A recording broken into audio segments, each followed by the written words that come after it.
No one's been down here. You're the first guy we've met. My second video right here, because I don't know what my time is, but yeah, this is on Barack Obama again.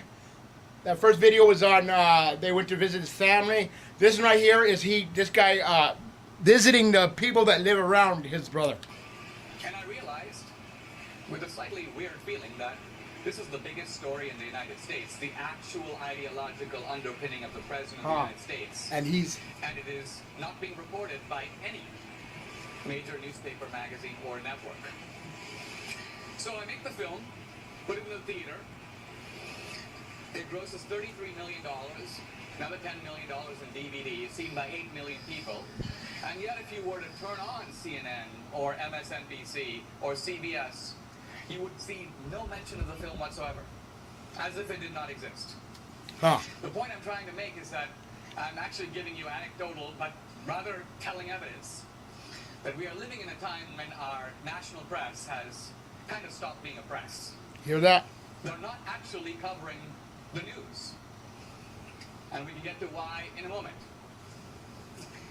So 2016 comes out, and then a ferocious attack on the film appears on a guy's personal website, BarackObama.com. This film is a horrible smear. This film misrepresents me. This film tells all kinds of lies. What kind of lies? This film says that I want to stop oil drilling in America while I'm subsidizing oil drilling in Brazil. Oh? So then I go on the web, as I invite you to, Google Obama oil drilling Brazil, and you will see that Obama goes to Brazil in 2009. He's funded the Brazilian drilling program, and he says, we want to support your drilling program, so when you drill for oil, and you have oil, and you're ready to sell oil, I, America, want to stand in line to be your best customer. Quote, unquote. So, needless to say, I seem not to have endeared myself to our great president. And then remarkably, shortly after that, I was hanging out in my apartment in New York, and my phone rings. Look at the phone, it's a call from Kenya. I look at it. It's George Obama, the president's brother. Hello, George. Hello, Dinesh. Why are you calling me? Well, I'm at the hospital. I have a 1-year-old kid who's really sick and needs health care. I don't have any money, Dinesh. Can you send me $1,000? I'm like, George, are you trying to scam me? He's like, no, I'm telling the truth. I'm like, okay, hand the phone to the nurse. Hands the phone over. I verify that, in fact, this is true. And I say, George, isn't there somebody else you can call? George goes, no. So here is our friend Obama prancing around the country. We are our brother's keeper.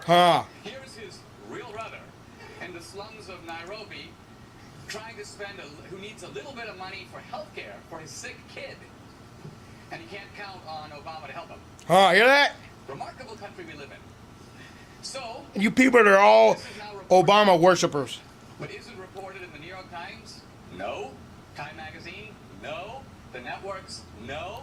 Imagine if Mitt Romney had a brother living in a country. The trouble started for me being in the juvenile system. One of the things that I really want to focus on is making sure that when somebody comes to that moment where they're ready to see another possibility for their life, that there's somebody there to help them along. Liar. Yeah. How about your brother? My brother's keeper is all about. You liar. See? That's what I'm talking about, guys. This country has become corrupt. He turned the White House into a mosque. And he doesn't even take care of his brother.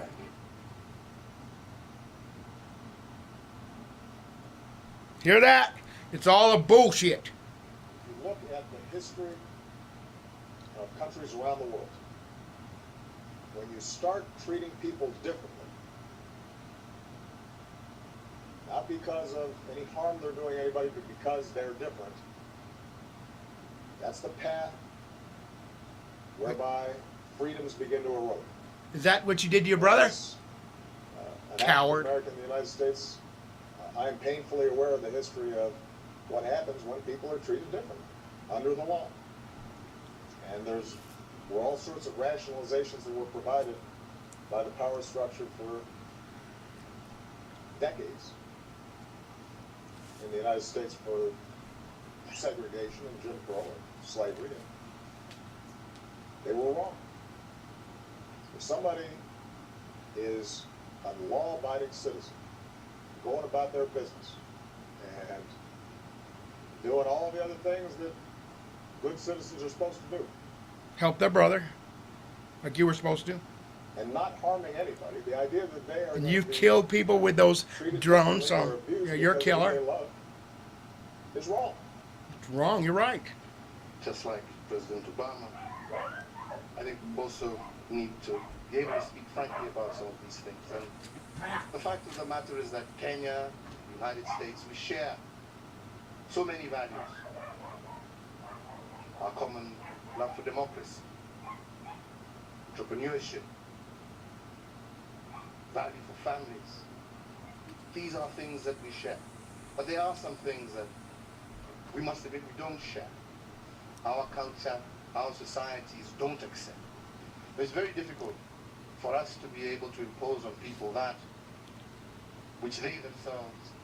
There's one really big lesson.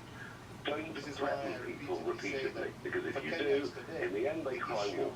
They just stop believing you. So we had that from our politicians and our Chancellor of the Exchequer. You know, if you vote this way, you'll be poorer, terrible things will happen. But with the Obama thing, You mean this Project Fear, where the establishment was saying you're going to have World War III, you're going to have a depression, all of that? Ensuring yes, I mean, you inclusivity know, and Project Fear, or in the end, I think, when Obama came, it was virtually Project Threat, to be honest with you.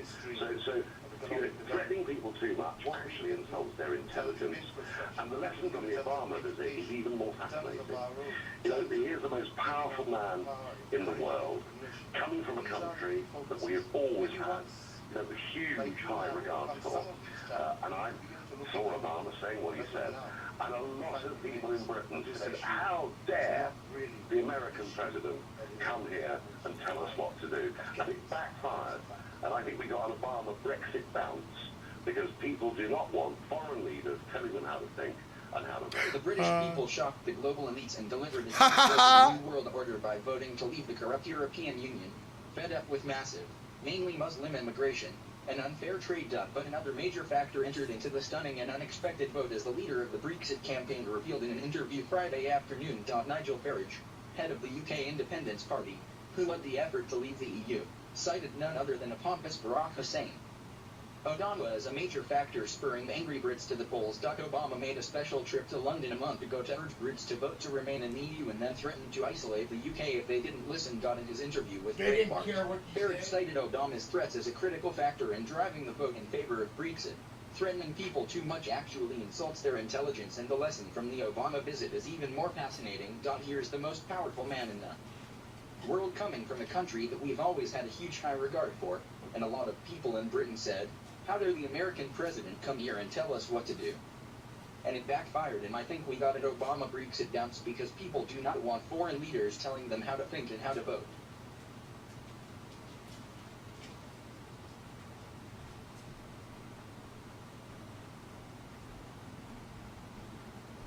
That guy was glad that they left England.